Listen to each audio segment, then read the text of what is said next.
Joining me now, Republican Kentucky Congressman Andy Barr. Congressman, good to see you. Thanks so much for joining us. Good morning, Maria. Were you at the dinner? No, I was not. But certainly glad to welcome President Macron to a joint session of Congress today. What are you expecting to hear from him? What does Congress want to see from France at this point? Well, we want to see a continuation of the longstanding alliance and friendship that our countries have shared over these many centuries. And if you think about it, this strong alliance and friendship began with the Marquis de Lafayette in the American Revolution. It continued through the Louisiana Purchase to the beaches of Normandy. And today we have a tremendous opportunity to build on that friendship and alliance, both in terms of our trade relationships and our joint partnership in the area of trade, and also in security with Iran and China. Yeah, I mean, look, they seem to get along famously, the president and Emmanuel Macron. But let's face it, they've got some significant policy differences, right? France would like the U.S. to not pull out of the Iran nuclear deal. Macron wants a permanent exemption from the president's new steel and aluminum tariffs. And he'd like to see more lasting commitment to the U.S. stabilization in Syria. Are you expecting these issues to be top of mind this afternoon? They will, but those minor differences, I think, also present opportunities. For example, President Macron agrees that the Iran nuclear deal is deficient. Certainly, we agree that it was a historic mistake in Congress. I opposed the Iran nuclear deal because we've been proven to be right, that in exchange for the promise of a suspension of the enrichment program, Iran received tens of billions of dollars in upfront sanctions relief, and we've seen an acceleration of Iran's malign activities in the form of supporting terrorist proxies, accelerating its ballistic missile program, supporting terrorism. And, you know, the deal was fatally flawed also from the standpoint of verification. By the terms of the agreement itself, international inspectors are not allowed into the military sites for inspections. Those are the exact places where you would expect illicit nuclear activities to occur.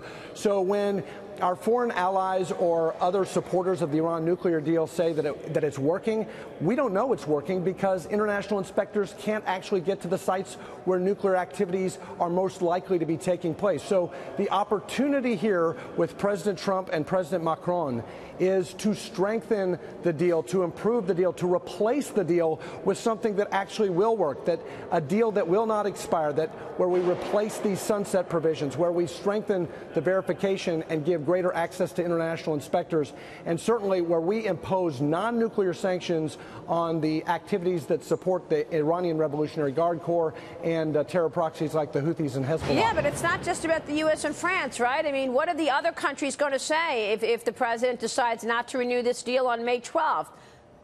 Well, I think that's where the alliance between the United States and France is so important. I think President Macron, based on his strong relationship with President Trump, can exercise leverage with the EU and with the other P5+1. So I think this is where the opportunity really is. Is he going to be able to put pressure on the president as it relates to Syria? I want to ask you about trade as well, but let's start with Syria here because the president has been really talking a lot about wanting to remove troops from Syria, and it has created a big backlash. Generals and congressmen, a lot of people say that, look, if we pull out of Syria, it's just going to strengthen ISIS and create a vacuum, the way we saw what happened in Iraq when we pulled out there.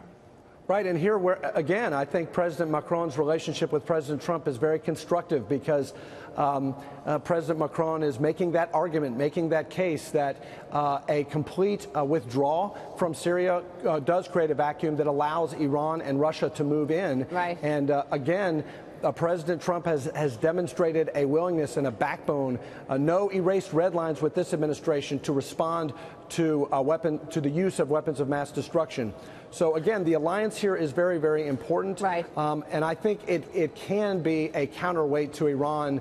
And President Trump has signaled an openness to President Macron's argument in certainly suggesting that we need to leave a strong footprint before we withdraw. And then there's trade. Congressman Barr, Apple CEO Tim Cook set to meet with the president at the White House later today as it's looking to head off a trade war between the U.S. and China. We know that Secretary Mnuchin and a delegation is going to China next week. What should we expect from China and this meeting with Tim Cook and the president? Well, I think what you'll see is the president asserting a very strong position, a new strong position against China. Obviously, the aluminum steel tariffs are in place now.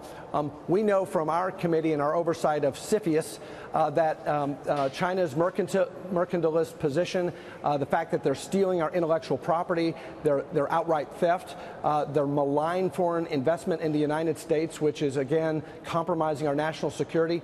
These are serious issues, and we in Congress applaud the president for taking a hard line on China, and China really is the issue. And once again, here's an example of a strong alliance between the United States and France actually taking shape to put additional pressure and increase our leverage with respect to China, because as the United States and the European Union recalibrate our trading relationship, and improve our trading relationship, that puts additional pressure on China. Yeah, I mean, real quick, do you think we're going to get a new deal with China? Are we going to change the $375 billion deficit when all is said and done? Well, we're going to be negotiating from a position of strength with this administration, and I think that's the key here. No longer are we going to sit idly by when China steals our intellectual property, imposes unfair tariffs. So you think we'll get a new deal? So you think we'll get a new deal? We certainly will. I think the administration is committed to that. We hope we get a new deal because we can decrease this trade deficit, but we have to negotiate from a position of strength. I think that's what this administration is doing. Right. Congressman, real quick, have you or any of your colleagues approached Nancy Pelosi, the House Minority Leader, about her comments about the tax plan? She's under fire again this morning, referring to the GOP tax overhaul as crumbs earlier this year. A Georgetown University college student and the son of a small business owner squared off with Pelosi last night. Listen to this. As the son of small business owners, I know that it's helped my parents hire more employees. It's helped us pay off our mortgage, help put me through college. Would you still refer to the effects of this tax plan on average Americans as crumbs? There are some benefits that some are feeling in a particular way with the tax bill. My statement was really a fuller statement that says while they provide a banquet for the top 1%, they're giving some crumbs to other people. What do you think, Congressman? Have you ever spoken to Pelosi about this? What's your take? No, it just goes to show how totally out of touch she is, and I applaud that student at Georgetown for making that point. I can tell you from my district in central and eastern Kentucky, where in some places where there is economic distress and where the average income is less than $30,000 a year, for a family, $1,000, $2,000, that is a big deal. And I'll just tell you, a man from Estill County, Kentucky, named Daryl, came up to me. He got a $49 more in his paycheck every month. Is a big deal. That's over $500 a year for him. And he said that's not bad for a poor working man in eastern Kentucky. Nancy Pelosi has no idea how most Americans live, and I think that's why the American people are going to resist her becoming the next Speaker of the House. Yeah, apparently. We'll see. Congressman, are you going to be playing baseball today or no? Are you going to be at that baseball field? No, I'm not nearly as good of a baseball player as my good friend Steve Scalise, but I'm certainly glad that that we're continuing the tradition in spite of what happened last year. And it's a day of good feelings because we all are so glad that our friend Steve Scalise is back. As are we. Congressman, good to see you, sir. Thank you. Thanks so much.